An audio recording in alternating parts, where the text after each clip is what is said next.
আসসালামু আলাইকুম viewers. Dollar endorsement অথবা পাসপোর্টে ডলার এন্ডোর্সমেন্ট, এই অ্যাক্টিভিটিটা বর্তমান আমাদের দৈনন্দিন জীবনে খুবই গুরুত্বপূর্ণ একটি অ্যাক্টিভিটি।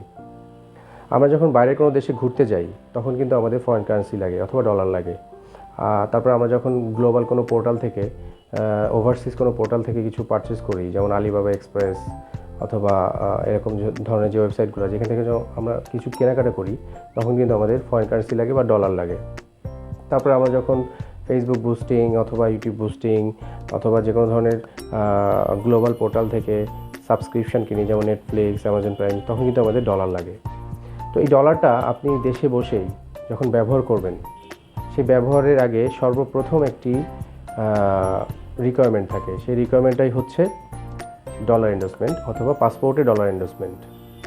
তো আজ আমি আমার এই ভিডিওতে ডলার এন্ডোর্সমেন্টের সঠিক নিয়ম এবং সর্বশেষ নিয়ম এবং কি এটা লিমিট কত, এখন বর্তমানে সর্বশেষ কত লিমিট ডলার এন্ডোর্সমেন্ট করা যায়, তারপরে এটার ভ্যালিডিটি কত, মেয়াদ কত, কিভাবে ব্যবহার করবেন, কিভাবে আপনি অনলাইন ট্রানজ্যাকশনের মাধ্যমে ডলার এন্ডোর্সমেন্ট করবেন, কিভাবে ক্যাশ করবেন, সকল বিষয় নিয়ে একটা ধারণা দিব সকলকে খুব সহজভাবে, যাতে আপনারা ডলার এন্ডোর্সমেন্ট নিয়ে টোটালি আপনাদের কনসেপ্টটা ক্লিয়ার থাকে। তো আমার আলোচনার মূল বিষয়বস্তুতে যাওয়ার আগে সকলকে আবারও আহ্বান জানাই আমার এই চ্যানেলটি সাবস্ক্রাইব করার জন্য, কারণ আপনাদের ইন্সপিরেশন ছাড়া এই চ্যানেলটা রেগুলারলি চালিয়ে যাওয়া আমার জন্য খুবই কষ্টকর হয়ে যাবে। আর যারা অলরেডি আমার চ্যানেলটি সাবস্ক্রাইব করছেন, আমার ভিডিও লাইক, কমেন্ট, শেয়ার করছেন, তাদের সকলকে অনেক অনেক ধন্যবাদ। এবং যারা এখনও করেননি তারা দ্রুত আমার চ্যানেলটি সাবস্ক্রাইব করে ফেলুন এবং আমার প্রতিটি ভিডিও যেটি আপনাদের প্রয়োজন সেই ভিডিওগুলোকে লাইক, কমেন্ট, শেয়ার করে আমার সাথে থাকুন। তো চলুন আমি আমার আলোচনার মূল বিষয়বস্তুতে চলে যাই। তো প্রথমে আসব ডলার এন্ডোর্সমেন্টটা কী।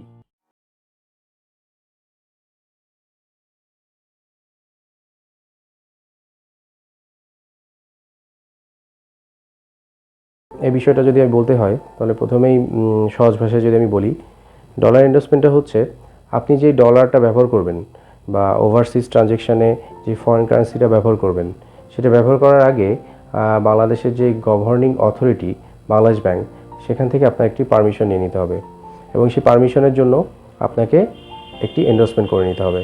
এই এন্ডোর্সমেন্টের প্রসেসটা আবার সবগুলা ব্যাংকে অলমোস্ট সেম। সেই প্রসেসটার মাধ্যমেই আপনার এই এন্ডোর্সমেন্টটা করে নিতে হবে। অর্থাৎ আপনি যে ফরেন কারেন্সিটা ব্যবহার করছেন সেটার জন্য আপনি প্রাইমারিলি একটা পারমিশন নিয়ে নিচ্ছেন, একটা লিমিট নিয়ে আপনি একটি পারমিশন নিয়ে আপনি হচ্ছে ডলারটা বা ফরেন কারেন্সিটা ব্যবহার করছেন। এখন আসবো এই যে এন্ডোর্সমেন্টটা, এটা আপনি কিভাবে করবেন। দেখেন, এন্ডোর্সমেন্ট দুই পদ্ধতিতে করা যায়। একটি হচ্ছে আপনি ডিরেক্ট ফরেন কারেন্সি পারচেস করবেন ইন ক্যাশ এবং আপনি সেটা যে কোনো প্রাইভেট কমার্শিয়াল ব্যাংক থেকে পারচেস করতে পারেন। ডলার, ইউরো, পাউন্ড, যে কোনো কারেন্সিতে আপনি পারচেস করতে পারেন। সেটা হলো একটা পদ্ধতি, এন্ডোর্সমেন্ট ইন ক্যাশ। আরেকটি পদ্ধতি হচ্ছে আপনি যে কোনো একটি ডুয়েল কারেন্সি ডেবিট অথবা ক্রেডিট কার্ড যদি ইউজার হন বা সেটা যদি আপনি অ্যাভেল করেন, কোনো ডেবিট অথবা credit card dual currency supported বা ইন্টারন্যাশনাল কার্ড যদি আপনি ব্যবহার করেন, সেটার এগেইনস্টেও আপনি একটি এন্ডোর্সমেন্ট করে নিতে পারবেন। তো এটা এই দুই পদ্ধতিতে বেসিক্যালি এন্ডোর্সমেন্ট হয়ে থাকে। এখন কিভাবে করবেন এন্ডোর্সমেন্টটা? প্রথমেই আপনি আপনার যে ব্যাংকে আপনার ট্রানজ্যাকশন হয়, যে ব্যাংকে আপনার অ্যাকাউন্ট আছে, সেই ব্যাংকে আপনি চলে যাবেন। সেখানে আপনি যদি আপনার ক্যাশ হয় তাহলে আপনার পাসপোর্ট এবং পাসপোর্টের একটা ফটোকপি এবং আপনার একটি ছবি এবং আপনার যেই পারপাজে এই ডলারটা আপনি কিনবেন বা এই কারেন্সিটা আপনি কিনবেন, সেটার পারপাস শো করার জন্য আপনি যদি বাইরের দেশে যান, যদি বাইরের দেশে আপনি ঘুরতে যান, সেটা রিলিভেন্ট কোনো ডকুমেন্টস, আপনার যদি অন্য কোনো পারপাসে ডলারটা লাগে সেটা রিলিভেন্ট কোনো ডকুমেন্টস, এই ডকুমেন্টস এবং পাসপোর্টের ফটোকপি এবং ছবি নিয়ে আপনি ব্যাংকে যাবেন। সেখান থেকে আপনি বলবেন যে আপনার এই পারপাসে এই ডলারটা কিনতে হবে। তখন ওই ব্যাংক যদি তাদের ডলার অ্যাভেলেবিলিটি থাকে বা অন্যান্য কারেন্সি অ্যাভেলেবেল থাকে, তাহলে তারা ওই ফরেন কারেন্সিটা আপনাকে প্রোভাইড করবে এবং সাথে সাথে আপনার পাসপোর্টে একটি এন্ডোর্সমেন্ট সিল মেরে দিবে এবং সেখানে উল্লেখ করে দিবে যে আপনি কোন দেশে ট্রাভেলের জন্য বা কোন পারপাসে ওই এন্ডোর্সমেন্টটা করছেন এবং সেখানে অ্যামাউন্টটাও দিয়ে দিবে। আর সেকেন্ড প্রসেস হচ্ছে আপনি ধরুন একটি ক্রেডিট কার্ড ব্যবহার করেন ডুয়েল কারেন্সি সাপোর্টেড, বা আপনি একটি ডেবিট কার্ড ব্যবহার করেন ডুয়েল কারেন্সি সাপোর্টেড বা ডুয়েল কারেন্সি অ্যানাবেল। আপনি ওই ক্রেডিট কার্ডের এগেনস্টেও আপনার পাসপোর্টে একটি এন্ডোর্সমেন্ট করে নিতে পারবেন। এখন আসি এই যে এন্ডোর্সমেন্টটা, এটার আসলে কতটুকু পর্যন্ত একজন কাস্টমার বা একজন নাগরিক বাংলাদেশের এই এন্ডোর্সমেন্টটা করতে পারবে। এখনকার লেটেস্ট বাংলাদেশ ব্যাংকের সার্কুলার অনুযায়ী একজন ব্যক্তি, একজন নাগরিক, বাংলাদেশি নাগরিক সর্বোচ্চ পরিমাণ সেটা হচ্ছে $12,000 পর্যন্ত এন্ডোর্সমেন্ট করতে পারবে। এবং এই এন্ডোর্সমেন্টের সিম্পল কিছু বিষয় আছে যেটা আসলে আমরা সাধারণ মানুষরা বুঝতে পারি না বা একটু কনফিউজড হয়ে যায়। সেটা হচ্ছে এই $12,000টা, যে $12,000 আপনি এন্ডোর্সমেন্টটা করবেন, এই $12,000 ভিতরে কিন্তু আবার সব কিছুর মিক্স হবে। যদি ধরেন আপনি কার্ডের এগেনস্টে কিছু নিলেন, আপনি কিছু ক্যাশ নিলেন, সকল প্রকারের এন্ডোর্সমেন্ট মিলে আপনাকে সর্বোচ্চ $12,000 পর্যন্ত এন্ডোর্সমেন্ট করতে পারবেন। এটা হচ্ছে আপনার সর্বোচ্চ লিমিট।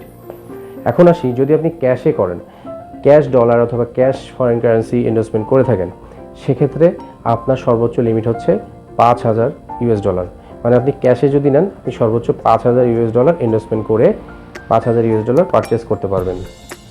আর বাকি $7,000 আপনি আপনার কার্ড অথবা আপনার অন্য কোনো ফরেন কারেন্সি অ্যানাবেল সার্ভিসের ফরেন কারেন্সি অ্যানাবেল কার্ডের এগেনস্টে এন্ডোর্সমেন্ট করে নিতে পারবেন। তো এন্ডোর্সমেন্ট লিমিট মোটামুটি এখন সর্বশেষ হচ্ছে $12,000 ক্যাশ এবং ক্রেডিট অথবা ডেবিট ডুয়েল কারেন্সি কার্ডের এগেনস্টে টোটাল। এখন আসি, আপনি ধরুন এন্ডোর্সমেন্ট করলেন, করার পর ক্রেডিট কার্ডে এন্ডোর্সমেন্ট করলেন, করার পর আপনি ওই এন্ডোর্সমেন্টটা যখন অ্যাক্টিভেটেড হয়ে যাবে, তখন আপনি আপনার ক্রেডিট কার্ডের ব্যালেন্স থেকে যে পরিমাণ আপনার ইনভেস্টমেন্ট করা আছে, ধরুন আপনি $2,000 আপনার কার্ডের এগেনস্টে ইনভেস্টমেন্ট করে নিলেন, তার মানে হচ্ছে আপনি $2,000 পর্যন্ত প্রতি ক্যালেন্ডার ইয়ারে, মানে জানুয়ারি থেকে ডিসেম্বর পর্যন্ত প্রতি ক্যালেন্ডার ইয়ারে আপনি $2,000 খরচ করতে পারবেন। এবং এটা প্রতি বছরেই রিনিউ হতে থাকবে। মানে ধরেন আপনি 2023 সালে $2,000 ইনভেস্টমেন্ট করেছেন এবং সেটার খরচও হয়ে গিয়েছে, তাহলে 24 সালে গিয়ে আপনি আবার প্রথম থেকে আরও $2,000 খরচ করতে পারবেন। এখন আসি, এই যে ইনভেস্টমেন্টটা করলাম, এই ইনভেস্টমেন্টের লিমিটটা জানলাম, ইনভেস্টমেন্ট কী কী ওয়েতে হয়, ক্যাশ এবং কার্ডের এগেনস্টে, এটা জানলাম। এই ইনভেস্টমেন্টের মেয়াদটা কত দূর? তো সর্বশেষ বাংলাদেশ ব্যাংকের সার্কুলার অনুযায়ী, আগে যেমন আমরা প্রতি বছর অনুযায়ী ইনভেস্টমেন্টের মেয়াদটা দিতাম, এখন হচ্ছে আমরা পুরা পাসপোর্টের যে মেয়াদ, মানে পাসপোর্টের যেই ভ্যালিডিটি, সেই ভ্যালিডিটির সমান ভ্যালিডিটি হচ্ছে আমরা ইনভেস্টমেন্টে করে দিই। ধরুন আপনি $2,000 ইনভেস্টমেন্ট করলেন 2023 সালের জানুয়ারি মাসে। এই $2,000 আপনি পুরো 23 সাল খরচ করতে পারবেন, 24 সাল খরচ করতে পারবেন, এবং আপনার পাসপোর্টের যে মেয়াদ, ধরেন ওই পাসপোর্টের মেয়াদ 2028 সাল পর্যন্ত। তো পাসপোর্টের এই মেয়াদ পর্যন্ত আপনি এই $2,000 প্রতি বছরে খরচ করতে পারবেন। আপনি এক বছরে 2,000-এর বেশি করতে পারবেন না। যদি এক বছরে 2,000-এর বেশি করতে চান, তাহলে আপনাকে আরও বেশি পরিমাণ এন্ডোর্সমেন্ট করে নিতে হবে। তো এই হচ্ছে এন্ডোর্সমেন্টের মেয়াদ। এখন আসি, এই যে এন্ডোর্সমেন্টটা করলেন, কোনো কারণে আপনার এই এন্ডোর্সমেন্টটা কম বেশি করার প্রয়োজন হতে পারে, এই এন্ডোর্সমেন্টটা আপনার ক্যান্সেল করে দিতে হতে পারে। আপনি ধরেন একটি ব্যাংকে এন্ডোর্সমেন্ট করলেন, সেখানে আপনার কোনো প্রয়োজন পড়ছে না খরচ করার, ক্যাশ ডলার হোক বা ক্রেডিট কার্ড হোক, আপনার ওই এন্ডোর্সমেন্টের স্লটটা কিন্তু বুক হয়ে থাকতেছে। তো আপনার প্রয়োজন অন্য কোনো ব্যাংকে গিয়ে আবার নতুন করে এন্ডোর্সমেন্ট করা, কারণ ওই ব্যাংকের মাধ্যমে আপনি ফরেন কারেন্সিটা ট্রানজ্যাকশন করবেন। তাহলে কি করতে হবে, আপনার যে ব্যাংকের এন্ডোর্সমেন্ট আপনার প্রয়োজন নাই, সেই ব্যাংকে গিয়ে আপনাকে ওই এন্ডোর্সমেন্টটা ফার্স্টে ক্যান্সেল করে নিতে হবে। যখন ওই ইনভেস্টমেন্টটা ক্যান্সেল হয়ে যাবে, তখন ওই পরিমাণ ডলারটা আপনার আবার অ্যাভেলেবেল হয়ে যাবে ইনভেস্টমেন্ট করার জন্য। তখন আপনি অন্য কোনো মাধ্যমে বা অন্য কোনো ব্যাংকের মাধ্যমে ওই পরিমাণ ইনভেস্টমেন্টটা আবার করে নিতে পারবেন। তো এই মোটামুটি যখন আপনার ইনভেস্টমেন্ট সংশোধনের প্রয়োজন পড়ে, সেটার প্রসেস। তো আশা করি আপনারা টোটালি বিষয়টা বুঝতে পেরেছেন। তো আমি যদি আবার ইন সামারি বলি, এন্ডোর্সমেন্ট হচ্ছে একটা পারমিশন ফরেন কারেন্সি ব্যবহারের, ডলার ব্যবহারের, যেটা কিনা আপনার বিভিন্ন ব্যাংক অথবা ব্যাংকিং ফিনান্সিয়াল ইনস্টিটিউট আপনাকে সিল দেওয়ার মাধ্যমে, আপনার পাসপোর্টে সিল দেওয়ার মাধ্যমে আপনাকে অ্যানাবেল করে দিবে। দেন আপনি তাদের কাছ থেকে ক্যাশ ডলার পারচেস করতে পারবেন, অথবা আপনার ক্রেডিট কার্ডের লিমিট বা ডেবিট কার্ডের যে লোকাল কারেন্সি সেটা থেকে কনভার্ট করে ডলারে খরচ করতে পারবেন এন্ডোসমেন্ট অ্যাক্টিভেশনের মাধ্যমে। আর এন্ডোসমেন্টের সর্বোচ্চ লিমিট হচ্ছে $12,000 এর ভিতর আপনি 5,000 সর্বোচ্চ ক্যাশ ইনভেস্টমেন্ট করতে পারবেন ইন ক্যাশ, মানে আপনি ক্যাশ কেনার জন্য $5,000 পর্যন্ত সর্বোচ্চ ইনভেস্টমেন্ট করতে পারবেন, এবং বাকি 7,000 আপনি কার্ডে করতে পারবেন, অথবা কার্ডে যদি টোটালটাও করতে চান সেটাও করতে পারবেন। টোটাল 12,000ই আপনি কার্ডের এগেনস্টে ইনভেস্টমেন্ট করতে পারবেন। এগুলো ইনভেস্টমেন্টের লিমিট। তারপর আসবো ইনভেস্টমেন্টের মেয়াদ। ইনভেস্টমেন্টের মেয়াদ বর্তমানে সর্বশেষ সার্কুলার অনুযায়ী ইনভেস্টমেন্টের মেয়াদ হচ্ছে টোটাল পাসপোর্টের মেয়াদ, মানে ধরেন আপনার পাসপোর্টের মেয়াদ আরও 8 বছর আছে। যদি আজ আপনি ইনভেস্টমেন্ট করেন, আপনার ইনভেস্টমেন্টের মেয়াদও ওই 8 বছর থাকবে, এবং প্রতি বছরে বছরে আপনার ওই ইনভেস্টমেন্টের অ্যামাউন্টটা রিনিউ হতে থাকবে। তো এই গেল ইনভেস্টমেন্টের মেয়াদ। তো এই মোটামুটি ইনভেস্টমেন্ট করার সিম্পল প্রসেস, যেটা আসলে মানুষ অনেক কনফিউজ থাকে যে কীভাবে করবে, কেন করবে, কোথায় গিয়ে করবে, আর কতই বা লিমিট দিবে, আর তার কার্ডে তো অ্যামাউন্ট নাই, সে তো ডলার কিনতে পারছে না, তাহলে ইনভেস্টমেন্ট কীভাবে করবে। সো এই সব কিছুর কনফিউশন আমার মনে হয় আমার এই ভিডিওটা যদি আপনারা দেখেন তাহলে ক্লিয়ার হয়ে যাবে। আর সর্বশেষ আমি দেখিয়ে দিই যে একটি ইনভেস্টমেন্ট যখন আমরা করি, পাসপোর্ট নিয়ে যাই, তখন ঠিক এই ধরনের একটি সিল আমাদেরকে দিয়ে দেয় ব্যাংক থেকে, এবং সেখানে একটি অ্যামাউন্ট থাকে। ধরেন আমি একটি অ্যামাউন্ট নিলাম $200, সেটা এইখানে অ্যামাউন্ট থাকে, এবং এখানে থাকে হচ্ছে মেয়াদ। এই মেয়াদটা থাকে হচ্ছে আমার পাসপোর্টে যতদিন পাসপোর্টের মেয়াদ আছে, যেমন পাসপোর্টে আমার মেয়াদ আছে 31 সাল পর্যন্ত 2000, আমার এই ইনভেস্টমেন্টেরও মেয়াদ হচ্ছে 31 সাল পর্যন্ত।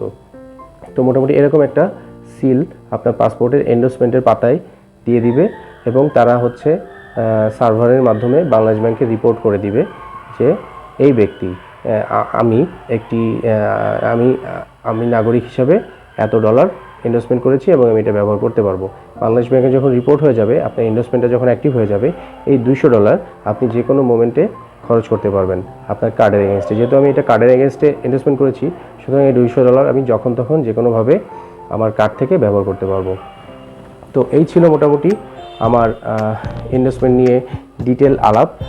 আশা করি আপনারা খুব সহজভাবে এটাকে বুঝতে পারবেন, কারণ ইনভেস্টমেন্ট কিন্তু খুবই প্রয়োজনীয় একটি বিষয়। আপনারা ধরেন ডলার খরচ করতে যাচ্ছেন, বা ডুয়েল কারেন্সি কার্ড নিতে যাচ্ছেন, বা বাইরের দেশে যাইতে যাচ্ছেন, আপনারা সবার প্রথমেই এই ইনভেস্টমেন্টটা কিন্তু আপনাদের কমপ্লিট করতে হবে। এটা ছাড়া কিন্তু আপনারা foreign currency transaction, foreign currency use এগুলো করতে পারবেন না। সুতরাং যদি কোনো বিষয় নিয়ে আপনাদের আরও কনফিউশন থাকে, অবশ্যই আমার ভিডিওর কমেন্টস বক্সে কমেন্ট করে জানাবেন, আমি যথাযথ উত্তর দেওয়ার চেষ্টা করব।